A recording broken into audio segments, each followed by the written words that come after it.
Welcome everyone to Unscripted Coding. Today we are going to revisit our cat video explainer generator and some of the subsequent updates that I've done on it. We're also probably going to just have a few minor updates while we are on screen just to see how we can improve it even further. Now, for those of you who aren't subscribed to the channel, I was really inspired by one of Google AI Studio's demos in which it used the image generator to create cat explainers. And what I thought was maybe I could turn these into videos. And so this is a video that came out of the generator from about 4 months ago, 3.5 months ago. And I'll show you just a few seconds here. Imagine a big white wall. Now, picture millions of tiny cats sitting on it. Each tiny cat is a pixel on a screen. Anyways, it tries to explain LCDs and OLEDs. You'll see if I go a little later, it talks about, backlighting and how individual pixels have different colors, but it's a fairly simple image. These cats are very basic. And so this morning, all I did was update to the latest version of the image generator, which is Nano Banana, and I wanted to see how it would do. And so just to give you another, 10-second clip here. Where tiny cat armies imagine a world where tiny cat armies roam.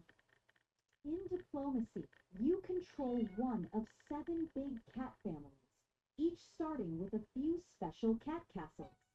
Your goal is to be Okay, you get the point, but you can see that there is a dramatic improvement in terms of how the quality of the image, the layout, the text on the screen are are shown, and then I have not actually improved the voice, but we could change the model on that as well. Now, to show you where things stood, we of course had a script to do all of this. We have a GUI, so we have the command prompt, but on top of that, we have, I think I used PyGUI to get this created. It's a bit clumsy. It's not a great look, and what I want to do is improve how the performance of this, but also just the general layout. I had a really hard time trying to get to improve this through AI, and it just didn't seem worthwhile for me to try and go deeper in. But for those of you that squint a little bit, it is it is PyGUI, so I'm sorry I can't zoom in further. Um, but how it is you enter a message of basically what you want to generate. And here, the very recent video I showed you right here is please explain the rules to Diplomacy, the board game. Now, what was interesting back then was that there was this Gemini Flash 2.0 image model. And because it was Gemini 2.0, I found that its explanations were not great. And so when I click generate, there is an enhanced explainer. That means that I'm going to engage a different model, say 2.5 Pro, to generate the explanation and bring it back to 2.0 and say, please explain the rules to Diplomacy, the board game. There's a system prompt to say, use the little cats as explainers. And then, by the way, here's a really great short explanation for you to use as a basis. That was incredibly helpful and made the videos much better because 2.0 had very flawed logic and reasoning. Now, once that happens, it generates a number of slides with the image generator. And you can see one of the things that I did do was download and replace. And the idea here was that at the time, the image generator, and even now, are not perfect. And so, for example, if this map of Europe doesn't make sense, actually, maybe if we scroll down a little bit further, more commonly, maybe there is a spelling mistake. Coastal province is spelled Costal, missing an A. I can download it, put it in Photoshop, and make a really quick change. This is especially true when I have a longer explainer, 13 slides, 15 slides, and everything else is perfect. I didn't want to regenerate and risk it, so having that download and replace was really helpful. Similarly, the description in here to make the change really helps. Because the previous version was using Gemini 2.0, what I found was there was a lot of noise in the descriptors. And by that, I mean it might say something like narrate, semicolon, or here is your description, semicolon. Basically, there was this parsing of the text that's problematic, that they're not just outputting what I want, not following the prompt.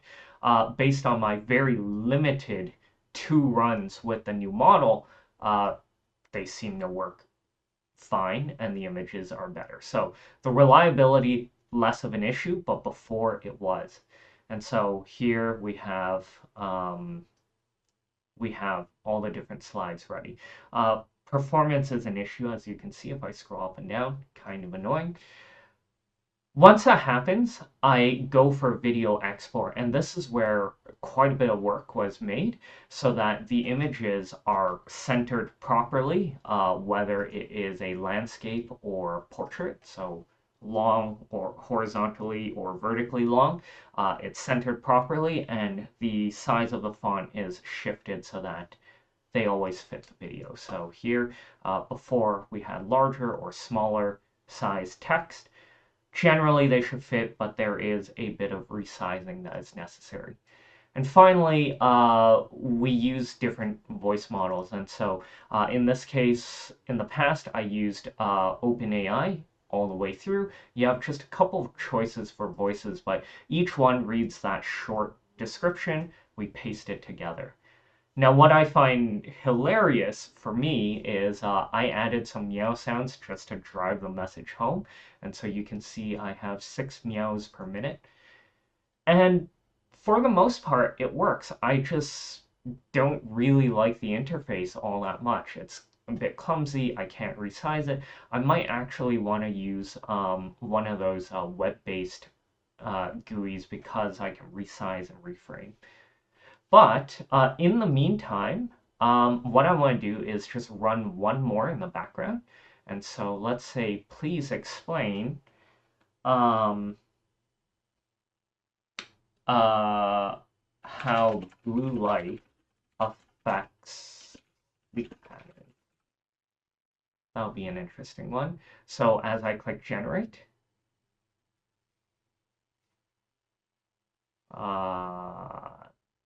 could not occur. Let me just see what's happening here. Here we go. It was just a bit slow.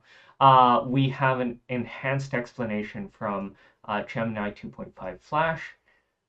So if I was more inclined, I could use 3.0 Pro, for example, or 2.5 Pro.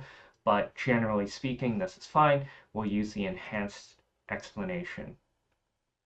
So you're going to see it parse through chunks. Now, while that is happening, what I want to show you is the very many steps that have happened to make this work.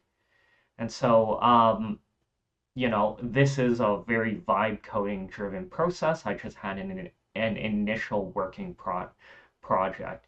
I think I started with Gemini 2.0, just generate the images. Then I added voiceover because that's critical. I wasn't going to read all of that. I'd like to hear things go on. So just putting in a minimal voiceover, then more options for voiceovers, adding all the different voices, adding the system prompt, moving around the UI.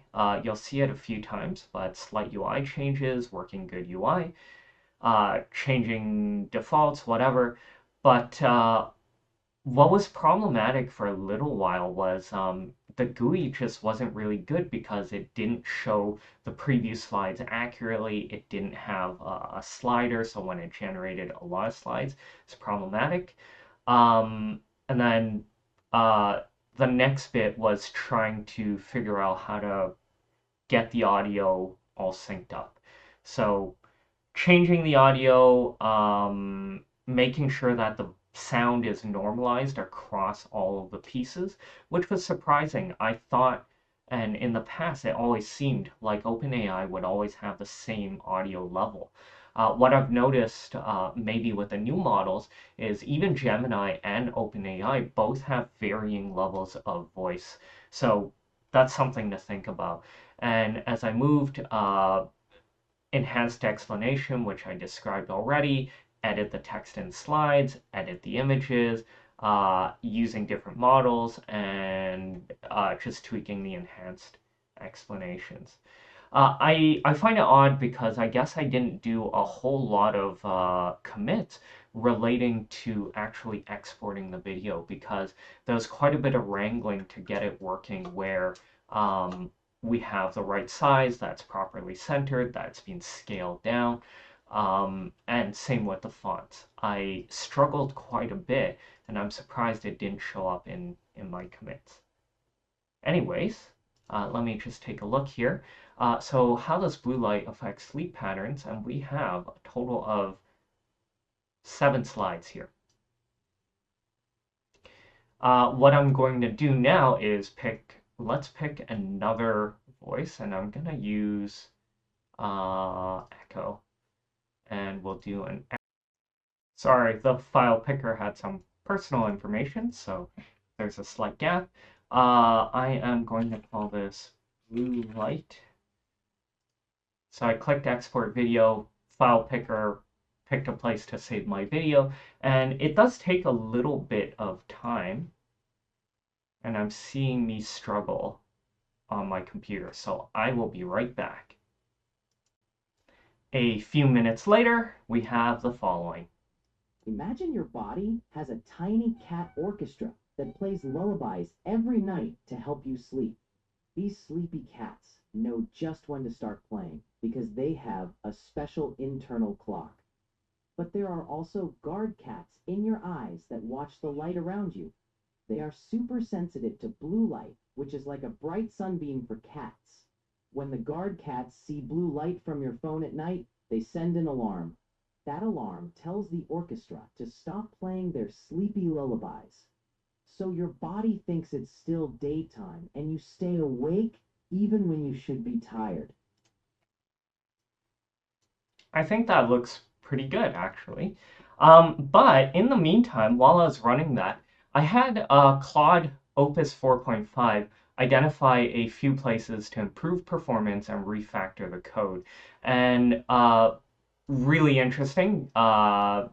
We reload the font every single time. But also, how I connect to the API is probably not optimal, and I kind of knew that one. Um, because of the various steps I implemented and because it was vibe coding, there's probably a ton of room for me to remove lines, especially back all the way back 4 months ago.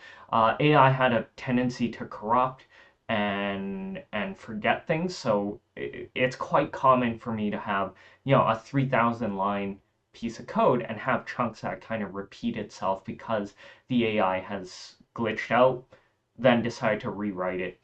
Um, I'm going to tell Claude to run this through, but in the meantime, I actually am quite happy with how the outputs are, and I'm realizing I don't think I need all that many changes. So once I do this refactoring to make it run a bit smoother, I will ask it to make another UI. I don't think that's all that important. And finally, I do want to replace the voices. OpenAI's voices are getting kind of bland, and frankly, they're showing up on the internet pretty frequently. So if I use Gemini, I'll have a bit more variety in the choices of voice. So do check out Gemini TTS, but this is not breaking nor high priority now that I've run it a few times through. All I needed was a really more reliable and faster API, which Google has delivered entirely on their side. So while I started thinking this would be a big project, it really wasn't. Thanks for sticking around, and I'll see you around on our next project. Thanks.